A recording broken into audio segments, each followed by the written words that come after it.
जी हाँ बच्चों, good morning. पिछले क्लास में हम लोगों ने न्यूक्लियस में 4 कंपोनेंट एलिमेंट्स को देखा था।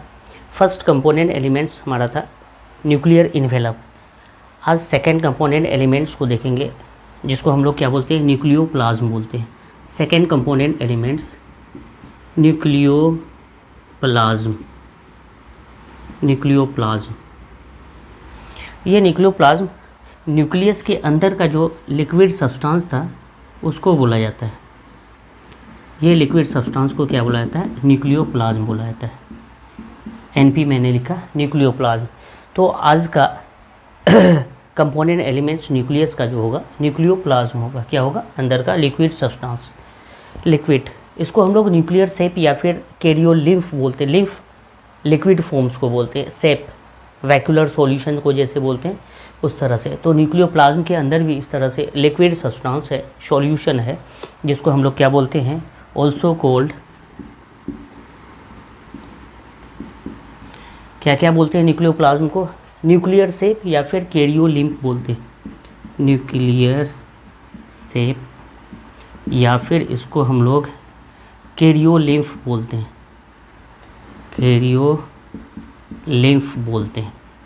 ये दो बातें यहाँ पे की है, न्यूक्लियर सेप कर दो या फिर कैरियोलिम्फ कर दो। लिम्फ मीन्स लिक्विड फॉर्म्स में न्यूक्लियस के अंदर जो लिक्विड सब्सटेंस है, ग्राउंड सब्सटेंस है।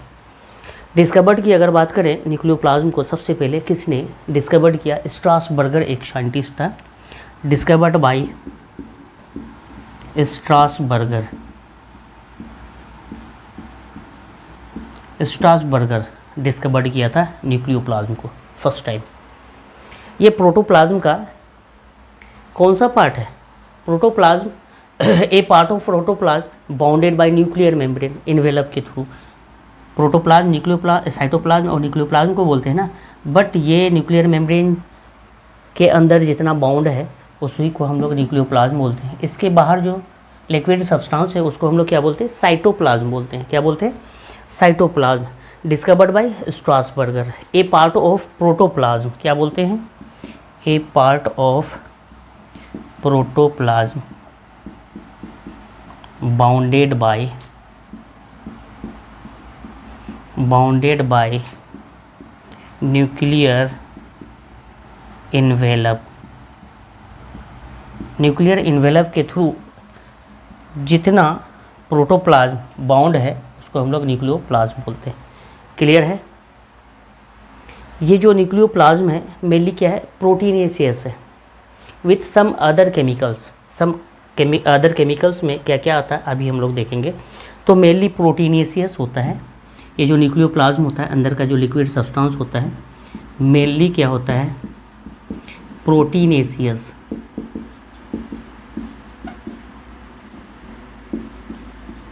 प्रोटीनेशियस, उसके अलावा with some other chemicals, with some other chemicals,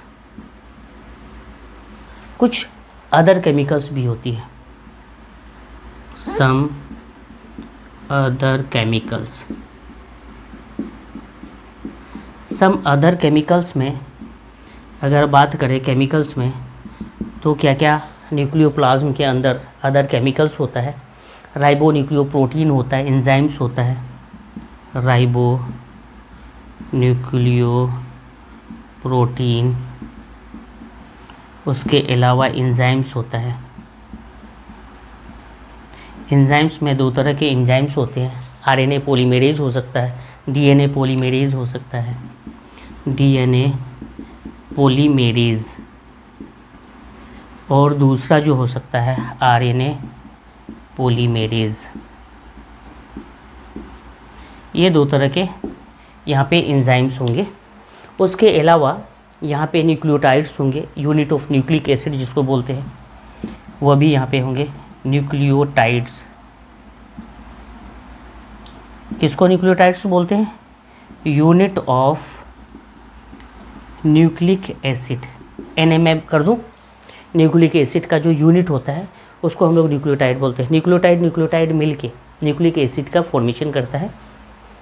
okay, तो ये सारी, इसके अलावा कुछ आयंस होते हैं जिसको हम लोग मेटेलिक आयंस बोलते हैं। Sodium ions, magnesium ions, potassium ions. Metallic ions mainly Mn और Mg होता है मेटेलिक आयंस में। Fourth, metallic ions. Metallic ions में Mn Mg आता है। Mn प्लस प्लस होता है और Mg प्लस प्लस होता है। 2 पॉजिटिव चार्ज होता है, प्लस प्लस खाली कर देंगे तो भी चलेगा। ये सब आयंस होते हैं। Mn plus plus, Mg plus plus, ये हमारा मेटेलिक आयंस होता है। न्यूक्लियोप्लाज्म में ये तो कंपोनेंट एलिमेंट्स था, राइबोन्यूक्लियोप्रोटीन, उसके अलावा एंजाइम्स, न्यूक्लियोटाइड्स, मेटेलिक आयंस। अब अगर न्यूक्लियोप्लाज्म में कंपोनेंट एलिमेंट्स के बाद की बात करें तो न्यूक्लियोप्लाज्म का क्या फंक्शन होता है, रोल होता है ना। यहाँ पे क्या हो रही है, न्यूक्लिक एसिड न्यूक्लियोटाइड मिल के क्या बनाता है, सिंथेसिस करता है न्यूक्लिक एसिड को। तो फंक्शन ऑफ न्यूक्लियोप्लाज्म में हम लोग मेंशन करेंगे functions of nucleoplasm.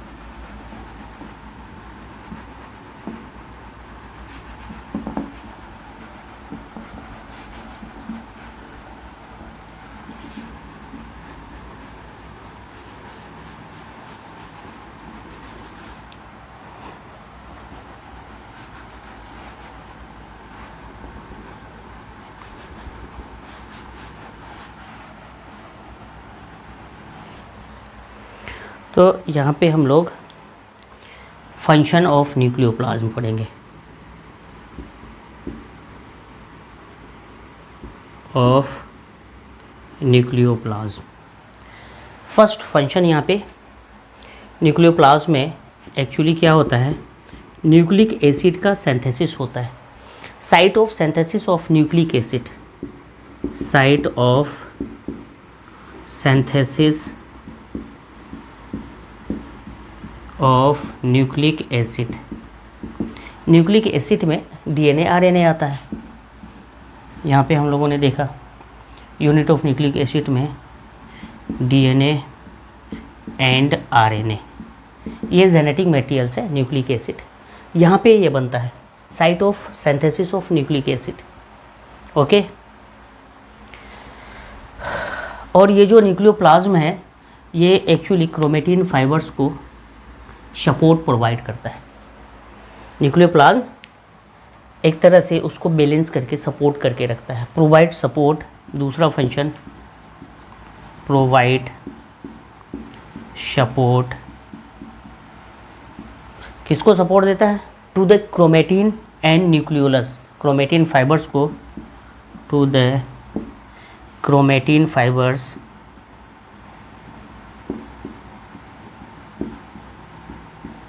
And nucleolus. ये दोनों को क्या करता है, क्रोमेटिन फाइबर्स और न्यूक्लियस को सपोर्ट प्रोवाइड करता है। क्लियर, ये दो फंक्शंस यहाँ पे हम लोगों ने देखा। थर्ड कंपोनेंट एलिमेंट जो है न्यूक्लियोप्लाज्म के बाद वो होगा, न्यूक्लियोप्लाज्म के बाद थर्ड कंपोनेंट जो हमारा होगा क्रोमेटिन फाइबर्स होंगे, जिसको हम लोग सिंपली क्रोमेटिन बोलते हैं। थर्ड कंपोनेंट एलिमेंट्स होगा न्यूक्लियोप्लाज्म। ये सेकंड कंपोनेंट एलिमेंट्स था न्यूक्लियोप्लाज्म। थर्ड कंपोनेंट एलिमेंट्स जो होगा ये क्रोमेटिन फाइबर्स होंगे, chromatin fibre. Fine thread like structure जो इधर न्यूक्लियर मेम्ब्रेन के साथ अटैच है, इसी को हम लोग क्या बोलते हैं, क्रोमेटिन फाइबर्स बोलते हैं। ओके, न्यूक्लियोप्लाज्म में ये एग्जिस्ट करता है। डिस्कवर्ड बाय वाल्टर फ्लेमिंग, इसको डिस्कवर्ड किया था वाल्टर फ्लेमिंग ने। Walter Fleming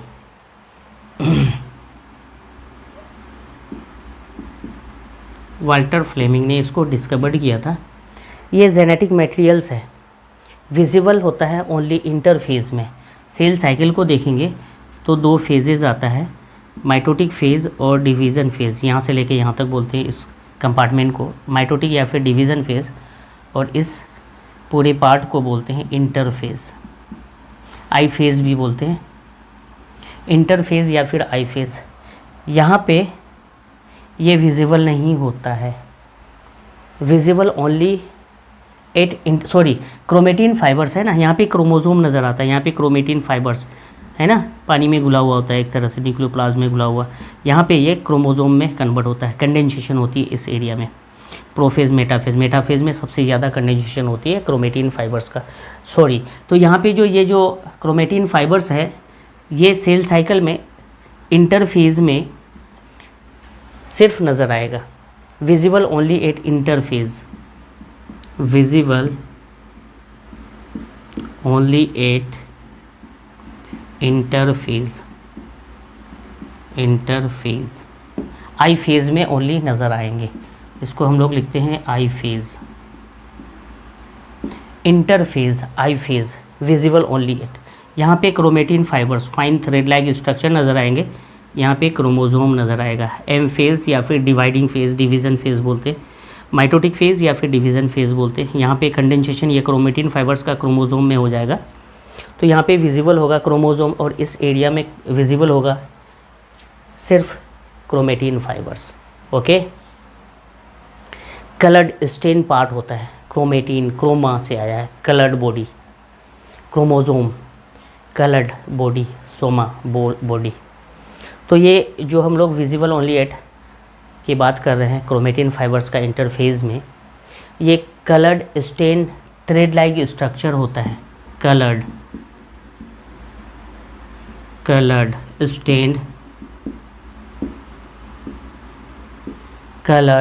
stand thread like structure,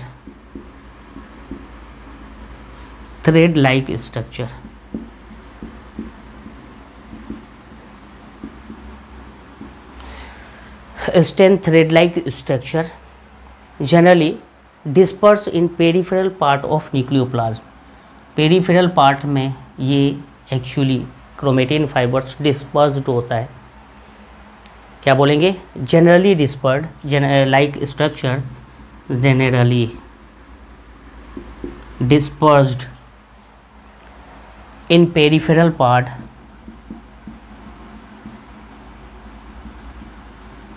disperse in peripheral part of nucleoplasm,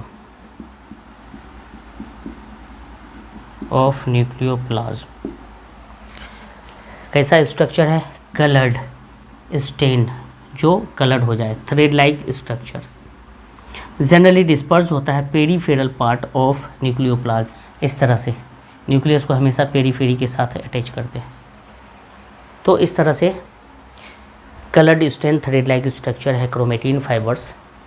chemically इसका जो कंपोजिशन होता है डीऑक्सीराइबोन्यूक्लियोप्रोटीन कम्प्लेक्स होता है, फाइबर्स जिसको बोलते हैं।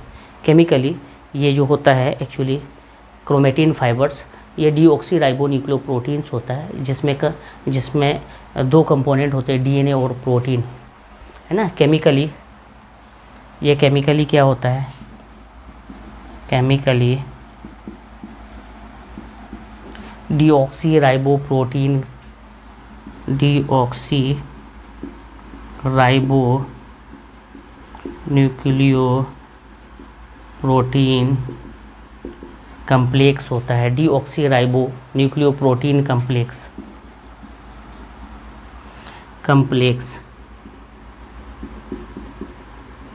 इसको हम लोग फाइबर भी बोलते हैं।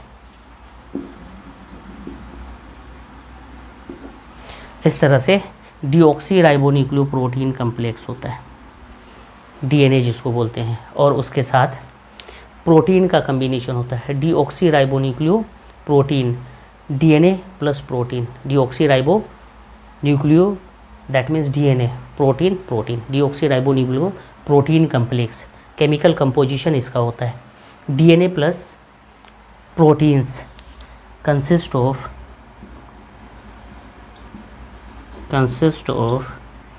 DNA plus protein, DNA plus protein.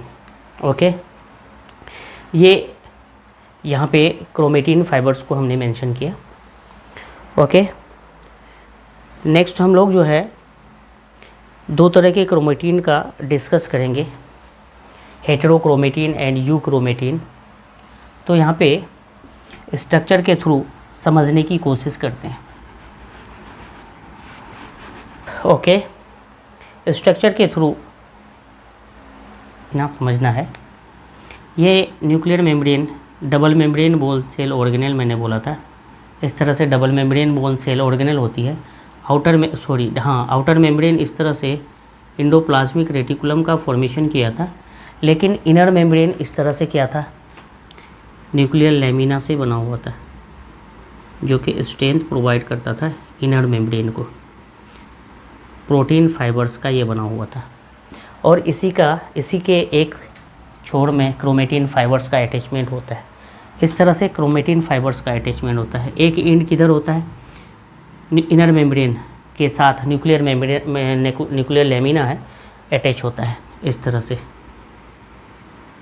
तरह से नज़र आता है। यहाँ पे देखो,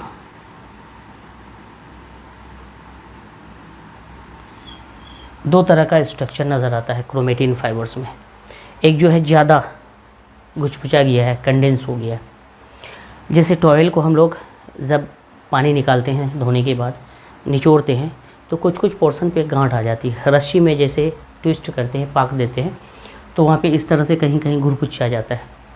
उसको हम लोग हेटेरोक्रोमेटिन बोलते हैं। और जहाँ पे सिंपल है, कोई गांठ नहीं आया, उसको यूक्रोमेटिन बोलते हैं। इस स्ट्रक्चर को हम लोग क्या बोलेंगे, यूक्रोमेटिन। और इस गांठ वाली स्ट्रक्चर को हम लोग बोलते हैं हेटेरोक्रोमेटिन।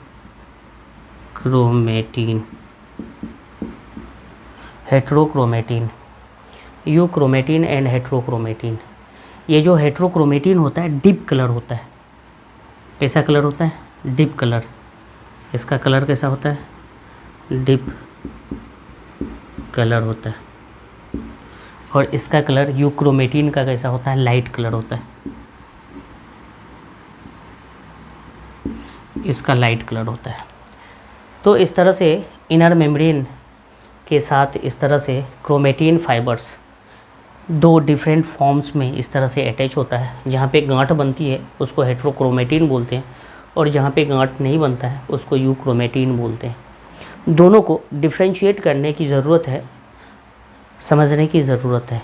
Chromatin differentiate into heterochromatin and euchromatin. तो दोनों को हम लोग मेंशन करते हैं, हेटेरोक्रोमेटिन एंड यूक्रोमेटिन को। क्रोमेटिन्स फाइबर्स differentiated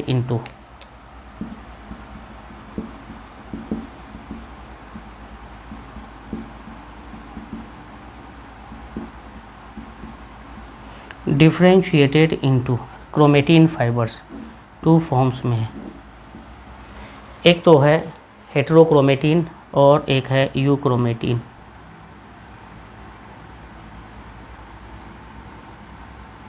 और दूसरा है यूक्रोमेटिन।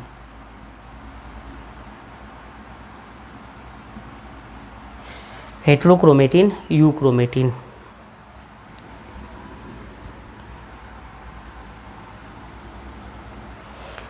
हेटेरोक्रोमेटिन की अगर बात करेंगे, हमने क्या बोला, डीपली कलर्ड होता है। That means deeply stained part है। क्या है, डीपली स्टेन्ड पार्ट है। और ये जो यूक्रोमेटिन है लाइटली स्टेन्ड पार्ट है।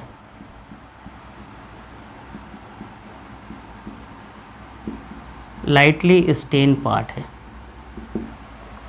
दूसरा अगर बात करें हेटेरोक्रोमेटिन की, लेस अमाउंट ऑफ डीएनए है। देखो ये गांठ वाली पार्ट को हेटेरोक्रोमेटिन बोले हैं। टॉवेल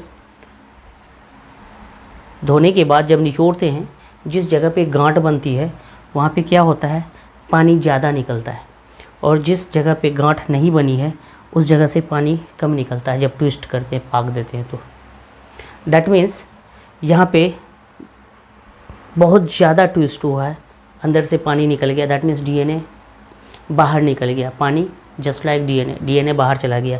दैट मीन्स इस एरिया में क्या होगा, लेस अमाउंट ऑफ डीएनए होगा, with less amount of DNA, amount of DNA कौन से पार्ट में, हेट्रोक्रोमेटिन वाला पार्ट में। बट अगर यूक्रोमेटिन पार्ट को देखें तो यहाँ पे गांठ नहीं बनी है, दैट मीन्स पानी कम निकली है, that means more amount of DNA यहाँ पे है। क्या होगा, मोर amount of DNA. That means यहाँ पे ज़्यादा डीएनए है तो ये ज़्यादा एक्टिव होगा, यहाँ पे लेस डीएनए है, दैट मीन्स इनएक्टिव फॉर्म्स होंगे। यहाँ पे जेनेटिकली क्या होगा, इनएक्टिव होगा, जेनेटिकली इनएक्टिव। और इधर क्या होगा, मोर अमाउंट ऑफ डीएनए है तो जेनेटिकली इनएक्टिव, मोर एक्टिव, क्या बोलेंगे, एक्टिव बोलेंगे, जेनेटिकली एक्टिव। डीएनए एक्चुअली क्या करता है, सारा वर्क को मेंटेन करता है। ओके, तो जहाँ पे ज़्यादा होगा डीएनए वो एक्टिव पार्ट होगा, और जहाँ पे डीएनए लेस अमाउंट ऑफ या फिर नेग्लिजिबल होगा वहाँ पे जेनेटिकली इनएक्टिव है ना, जेनेटिकली कोई फंक्शन नहीं करेगा। दैट मीन्स क्या क्या नहीं करेगा, ट्रांसक्रिप्शन नहीं करेगा, ट्रांसलेशन नहीं करेगा, क्रॉसिंग ओवर नहीं होंगी, रिप्लिकेट्स नहीं होगा, अगर होगा भी तो replicates at late S phase या फिर G2 फेज़ कर सकते हैं, है ना। तो ये सारी चीज़ें होंगी। तो वन बाय वन एक दो और जो है फंक्शन देख लेते हैं, दोनों में डिफ्रेंशिएशन कर लेते हैं।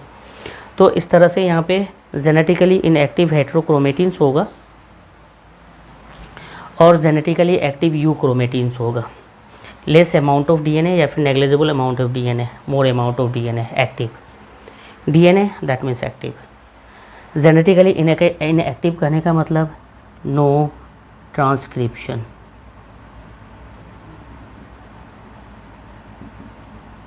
नो क्रॉसिंग ओवर,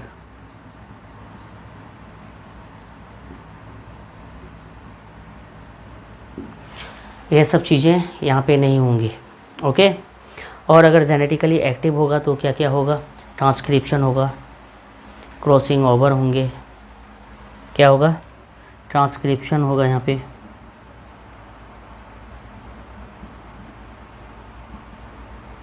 दूसरा जो होगा क्रॉसिंग ओवर होंगे यहाँ पे,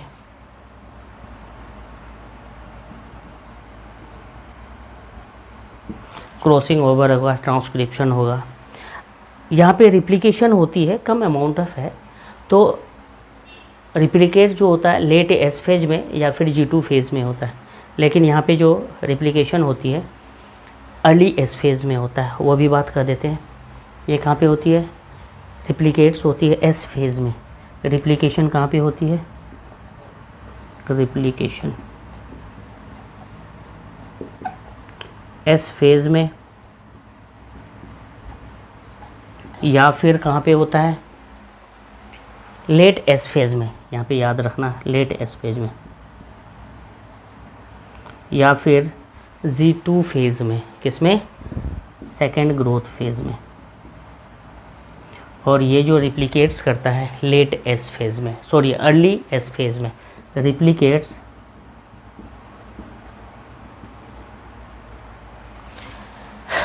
at early S phase, early S phase इस तरह से है, यहाँ पे नीचे दिख रहा है। ओके, क्लियर है।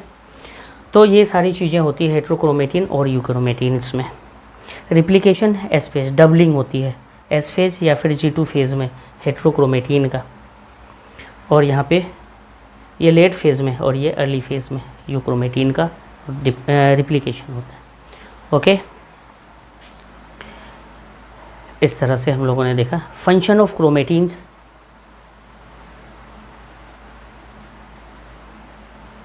जल्दी से देख लेते हैं हम लोग फंक्शन ऑफ क्रोमेटिन।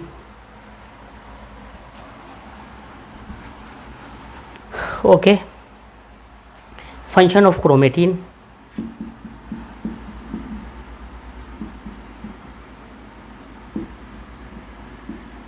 क्रोमेटिन या फिर क्रोमेटिन फाइबर्स कर सकते हैं।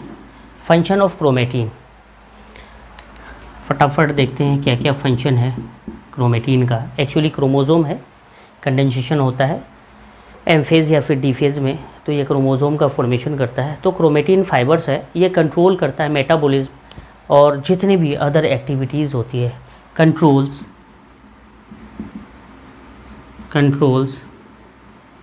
मेटाबॉलिक एक्टिविटी, मेटाबॉलिज्म जिसको बोलते हैं, मेटाबॉलिज्म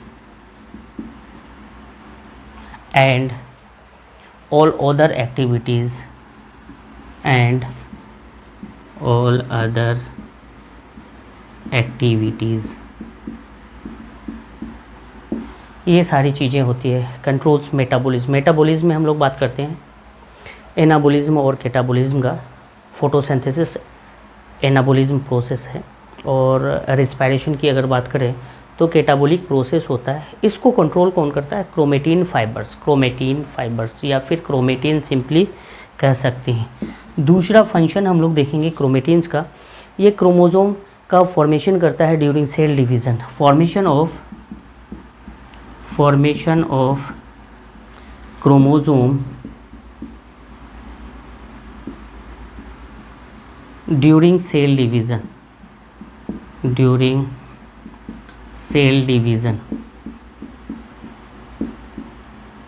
सेल डिवीज़न के दौरान क्या होता है, ये जो क्रोमेटिन फाइबर्स है ना, ये क्रोमोसोम में कन्वर्ट हो जाता है कंडेंसेशन करके,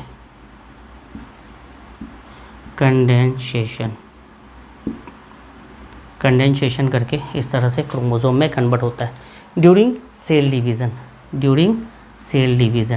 डिवीज़न जब होती है तो इस तरह से क्रोमेटिन फाइबर्स क्रोमोसोम में कन्वर्ट हो जाता है। ओके, यहाँ पे ये क्रोमेटिन्स के रिगार्ड हम लोग अगर बात करें तो ये क्रोमेटिन्स एक्चुअली जितनी भी एक्टिविटीज़ होती है उसको कैसे कंट्रोल करता है, ये क्रोमेटिन्स है। ये एक्चुअली ट्रांसक्रिप्शन करता है, एमआरएनए का फॉर्मेशन करता है, और ये एमआरएनए ट्रांसलेशन करके प्रोटीन्स का फॉर्मेशन करता है। इस तरह से ये जो प्रोटीन होता है इंजाइमेटिक नेचर का होता है,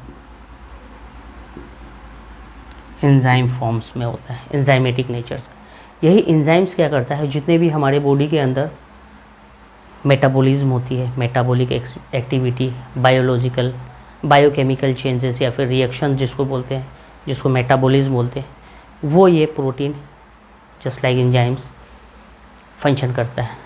क्या करता है ये एंजाइम्स? Biochemical reactions.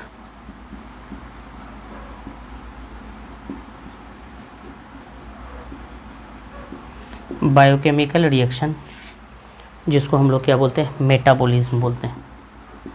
ये परफॉर्म होती है किसके थ्रू? एंजाइम्स के through. All enzymes are protein but all proteins are not enzyme, this protein is enzymatic nature.